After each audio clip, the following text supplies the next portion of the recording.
There is a Nikon Flash setting that can make exposure compensation feel perfectly logical or make it seem like your camera has quietly developed a mind of its own.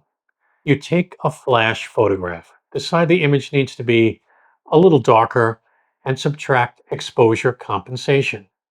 The background gets darker, which is what you'd expect. But the person illuminated by the flash may also get darker, which might not be what you expected at all.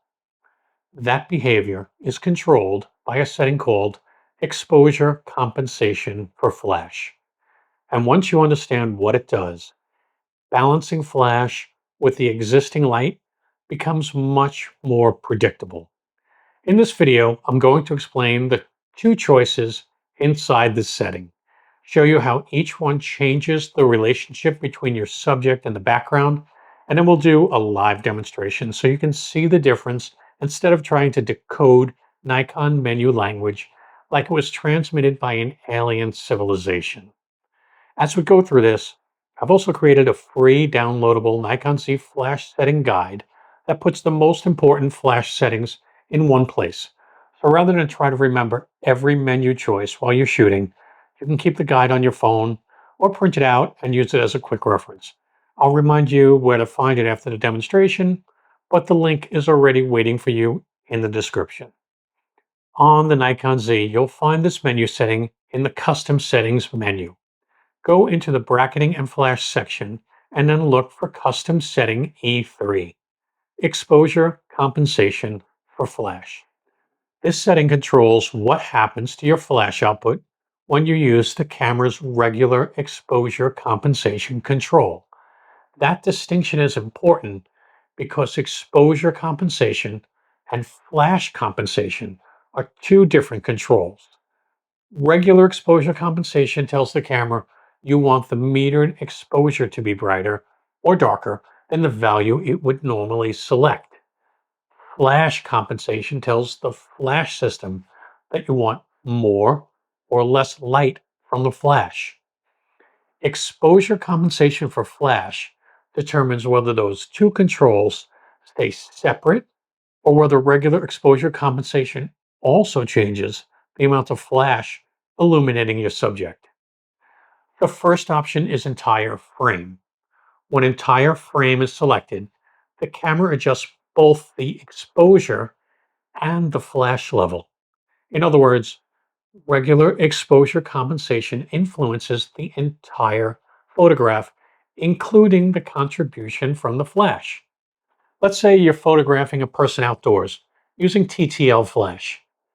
The flash is lighting the person while the available light is creating most of the exposure in the background. You take a photograph and decide the image looks a little dark, so you dial in plus one stop of exposure compensation. With entire frame selected, the camera can increase the ambient exposure and the flash level. The background gets brighter, but the flash lit subject can also get brighter. Dial in negative exposure compensation, and the opposite happens.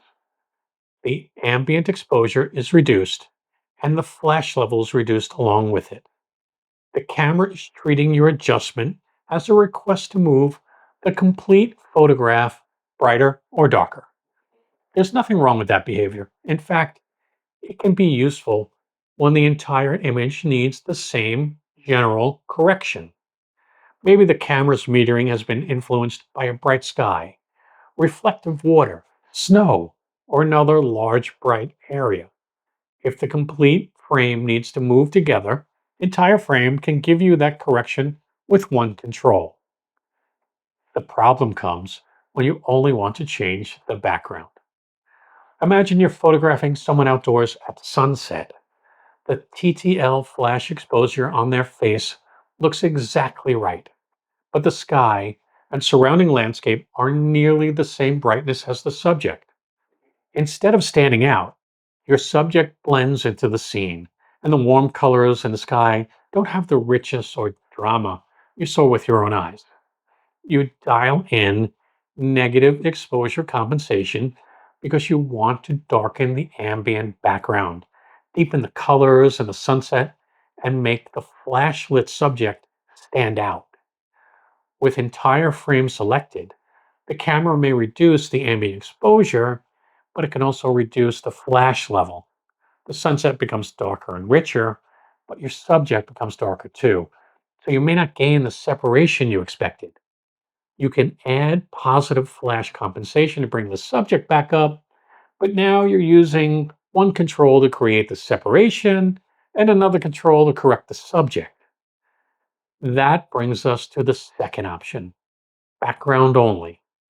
With background only selected, regular exposure compensation changes the background exposure without adjusting the flash level in the same way.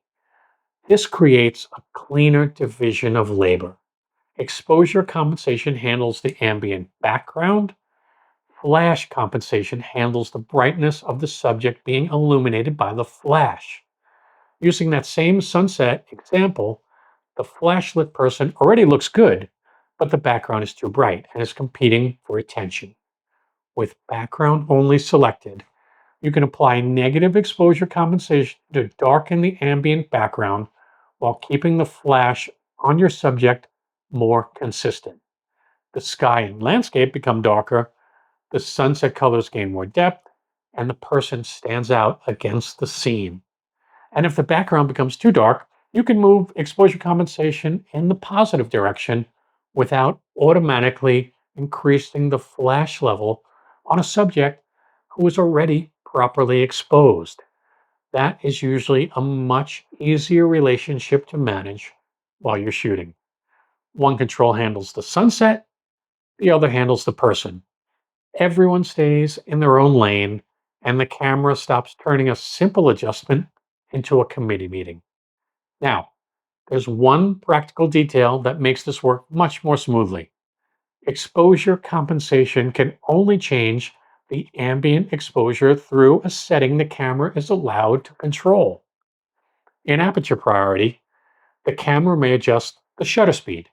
In shutter priority, it may adjust the aperture. In program mode, it can adjust a combination of settings. But if you have manually fixed the shutter speed, aperture, and ISO, exposure compensation may have little or no effect on the ambient exposure because the camera has nothing left to change. This is where auto ISO becomes the magic sweet spot. Regardless of which exposure mode you're using, auto ISO gives the camera an exposure variable it can raise or lower in response to exposure compensation. With background only selected, that means you can push the ambient background brighter or darker while TTL Flash continues handling the subject. In manual mode, you can still choose the shutter speed and the aperture, so you keep control over motion and depth of field. Auto ISO then gives the camera the flexibility it needs to respond to exposure compensation. In aperture priority or shutter priority, Auto ISO adds another available variable which can help the camera make the adjustment more smoothly.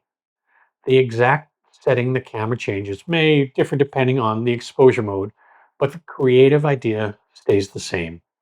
Exposure compensation shapes the ambient background. Flash compensation is there when the subject itself needs more or less light. That is why background only and auto ISO work so well together. You can darken the sunset, keep the person properly illuminated, and make the adjustment quickly without constantly chasing several controls around the camera. My preference in many mixed light situations is background only with auto ISO. I can decide that the sunset needs to be darker and more dramatic without automatically changing a subject who already looks good. Then, if the subject needs more or less flash, I use flash compensation for that specific adjustment. Entire frame may still be the better choice for you if you prefer exposure compensation to move the complete image together. The correct choice is not about one setting being universally right and the other being wrong. It's about choosing the behavior that matches the way you think while you're shooting. But you do need to know which option is selected because otherwise you can spend an impressive amount of time correcting a flash problem that is really just the camera following this menu setting exactly. I'm curious, which approach makes more sense to you? Do you want exposure compensation to adjust the complete photograph? Or do you prefer to control the background and flashlit subject separately? Let me know because photographers can have very different preferences depending on the type of work they do. Now, let's make this visible. Okay, so the first demonstration I'm going to do is going to be with the camera's default setting of entire frame. We have Grogu here, who has agreed to be our model, and directly behind him is a very bright window and a view of across the street. And because it's not the prettiest, I want to use a shallow depth of field, so I'm going to use f2.8. And I'm going to take the first shot with no flash, so you can see what that looks like. So I'm going to power this flash off. This flash is the newer Z3R. And I'm going to take the first shot. Okay, so that's no flash. Now, next up, I'm going to power up this flash. And once it is powered up, the next shot is going to be at the default setting of entire frame, no exposure compensation adjustments whatsoever. Let's just verify. Okay, exposure is at 0, the exposure compensation. And I took the shot. I'm using bounce flash off the ceiling because I have a low available ceiling to make some nice light. So that first photograph looks pretty good. Now let's drop down the exposure compensation and we're going to make a dramatic change. I'm going to make it like 5 stops so you can really see the difference. Okay. All right. Let's take the next shot. Okay. And you can see it made everything dark. Grogu is dark. The back window is dark. Everything is much darker than it should have been, especially when you're looking at it compared to the previous photo. So let's go ahead now and change this menu setting. Okay. Let's go up to our custom settings, bracketing and flash, exposure comp for flash right here, E3. Now I'm going to set it to background only. Let me set exposure compensation back up to 0 so we can take the first shot and we can take a look at what that looks like. And here we go. Okay, let's take a look at it. Okay, so there's the first shot. It looks pretty good, but I'd love to have that background a little bit darker. So let's bring that down and we'll do the same thing. We'll go 5 stops because that's what we did last time. So 5 stops. I mean, obviously that's quite dramatic. You probably wouldn't do that, but for demonstration purposes, it'll be fun.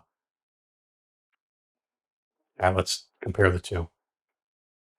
And Grogu still looks great there. And you see the background is nice. He pops from the background. And that was the previous image there. We can see there's a lot less separation. But he still looks the same. And that's the key here. He looks great in both pictures. And that's what we want to accomplish. Let me show you how to change exposure compensation on the flash if we wanted him to be a little bit brighter. Okay, so I'm using the newer Z3R flash.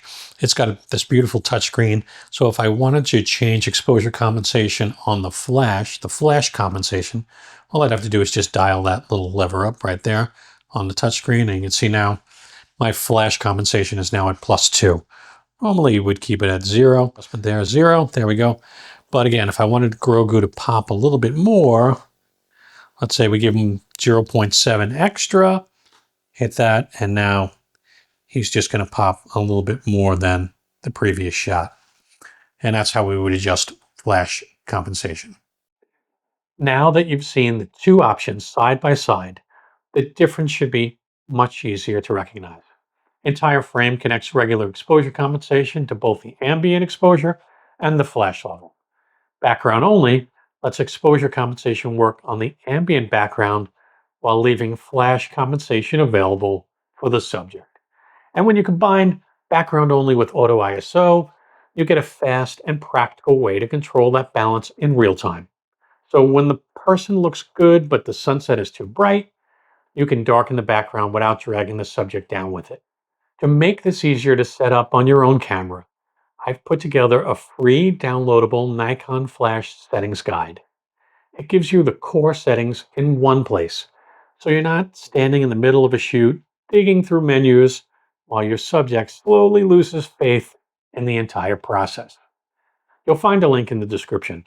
And when you're ready to go deeper than individual settings, my Flash Masterclass walks through the full relationship between ambient light, TTL flash, manual flash, compensation, bounce flash, and the practical decisions that make flash feel predictable instead of random.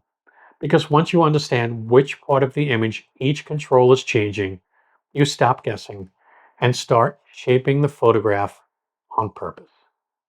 Please consider subscribing.